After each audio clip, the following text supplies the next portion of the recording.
I'm Satvik Machala, and my native town is Vijayawada, India. And I moved to abroad for my bachelor's at the age of 18 to get my bachelor's in statistics and data science and minor in entrepreneurship and innovation. And I graduated in May 2024.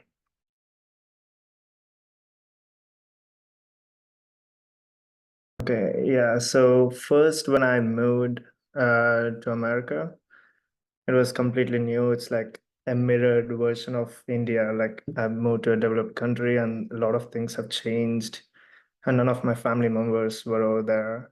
So first month, I say, is the toughest part to settle in. But later on, once the college started, I got to meet new people from all over the world. I got global exposure, and yeah, like a lot of things changed, even in my personality or my physical appearance or like the way I speak. Like every aspect of me, it just changed to a whole new level. And I'm glad it changed in a good way. Yeah.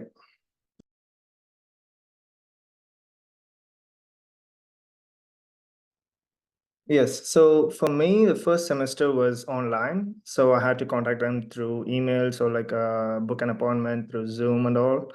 But the simple answer for that would be yes, they're very approachable and there's no bias over any race or anything. And they took care of every single student in the classroom, which is really appreciable. And not just that, they also have teaching assistants under every professor. And they're also pretty helpful. Like when we have a doubts with our homework or something, they were helpful every single day. Like they have office hours that you can just join in, or you can just email them if you have any personal thing to share with. So it has always been flexible and approachable with all the professors I had. Yeah.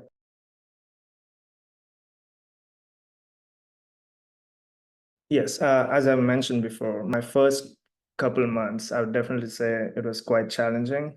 Like, let's say, like you need to buy some groceries, or you need to go to a place that you really need, like get driver's license or get your documents done or something. You don't really have people around. Even your family members are like half the world away. So that was definitely a challenge for me. But coming to the cultural thing, there were these events that were organized by ISS, International Student Services. I'm sure every university has it. And I went to all of them and I actively participated in all these events. And that's where I met all the students from India or like from Pakistan and from all the neighboring countries as well, mostly East Asian countries. And yeah, it's not just experiencing American culture. I got to experience all the cultures from different countries, and it's quite hard to adopt. Not only I got American culture, I also experienced East Asian culture or like Muslim culture from Middle Eastern or like Brazilian culture. Like I've got to meet different types of people from all over the world. So though it was challenging to talk to new people from different countries, it was very good experience that I got to make friends from all over the world. And yeah, I mean, I've been in Indian culture since I was born, but getting a whole new experience from different countries made me into a new person. And I think I'm really grateful for that.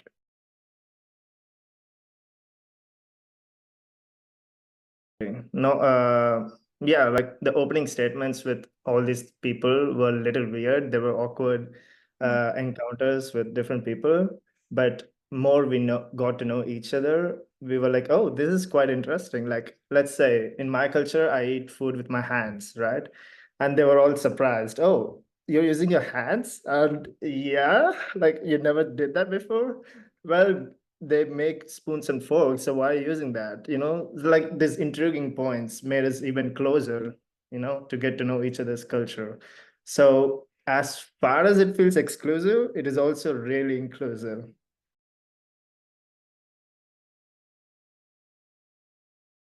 First thing, definitely missing out on about your own family and friends that you've been growing up with them like since you were born, and all of a sudden you're all alone in this new place. So that's the main challenge I faced in my first month.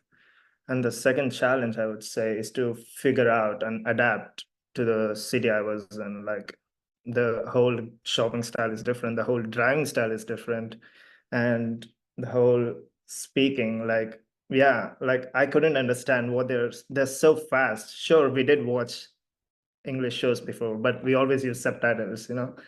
But yeah, they couldn't understand me. I had to say everything like twice or like three times, and they're like, I don't get you. So that was one challenge, the language barrier. Even though I knew English, the slang is entirely different. And food, yes, definitely food. I was only eating chicken, and I really pity who are vegetarians because every restaurant you go, there are barely any options for veg or like vegan and all.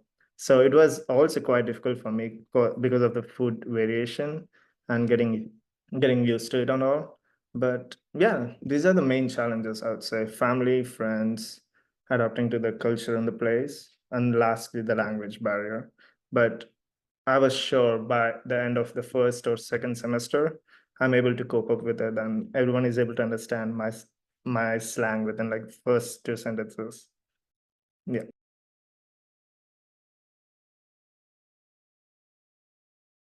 Yeah, when it comes to extracurricular activities, the main things that come under consideration is like your part-time job that you work on campus.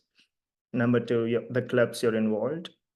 And number three, if you're officer or like if you're supporting any voluntary services for any other clubs or any activities going on. And yes, I was involved in all three of them. And the main thing that comes under time management is able to schedule, like make a time planner for every week or in the beginning of your month, like you know your classes and the timings, right? In the beginning of the semester.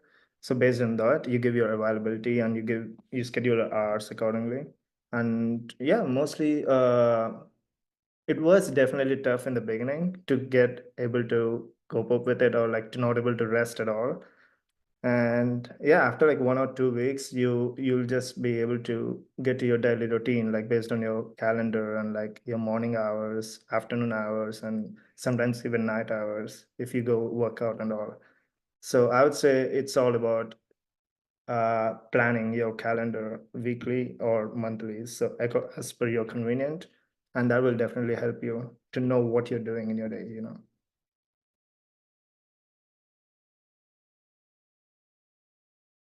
uh, when we talk about the extracurricular activities, in the beginning of every semester, university itself organizes these fairs called club fairs, and they organize it on like 3 different days. I mean, it depends on the university. In our university, they schedule for 3 different days at 3 different locations, and they also categorize it like the sports clubs or sociology clubs or arts clubs, and they segregate into different stuff, and that's where you can find your interests and like you can sign up for them, and it's completely optional, and they encourage you to go there, like especially they organize these club fairs when you don't have classes, mostly in the weekends. So the classes are likely from Monday to Friday, and these club fairs were organized on Saturdays and Sundays, where students also involved in tabling those stuff, you know. And yeah, the entire university, like 99%, is run by students, and so they have to be free from classes, you know. So yeah, that's one way you get to know what your interests are and you can join the clubs. And the other way is through your university website, where there's a specific website for every university where you can just find your interest, and there are all the clubs A to Z listed out, and you can reach out to them through the email, and they'll reach out back to you, and it's the student again. So that way everything is so smooth and flexible, and you easily find your communities.